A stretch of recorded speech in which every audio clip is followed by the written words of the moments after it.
Hello. Hello. Hayya kun sagalee qeerroo bilisummaa Oromoo gartuu miidiyaa biyya keessaati.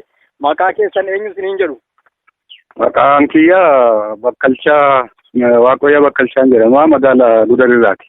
Godina Lixa Shawaa magaalaa Gudarirraa Magaalaa Gudarirraa. Obbo Bakkalchaa Waaqayyaa. Waaqayyaa Bakkalchaa. Dhiifama obbo Waaqayyaa Bakkalchaa.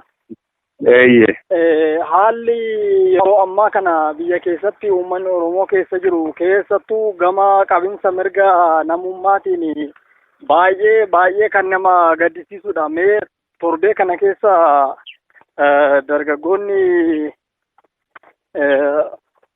Oromoo haala kana ilaalchisuudhaan bifa gaddaatiin kan isaan dabarsan uffata gaddaa uffachuu mataa haaddachuudhaan haalli Oromiyaa keessa jiru daran waan nama gaddisiisuuf haala kanarraan kan ka'e gaddaan kan diddaa isaanii mul'isaa turan.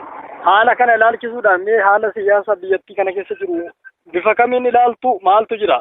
Gama keessanitti maal fakkaata? Egaa nuti sirnoota darban sirna Haile Sillaasee keessa dhaladhee nama guddateedha. Achirraa darbee immoo sirna Dargii keessas dabarseera. Ittuma ulfaataa dhufe wantichi ittuma bulguutaa dhufe ittuma ilmaan keenya nyaachaa dhufe malee yeroon itti qabana yeroon itti laafee hin jiru. Keessaayyuu namni kun immoo bifa jijjiirratee bifa dimookiraasii maqaa dimookiraasii golgatee uummata keenya fixaa jira. Kuni har'a kan jalqabame osoo hin ta'in yeroo dheeraa kan fudhate lubbuu baay'ee kan galaafate.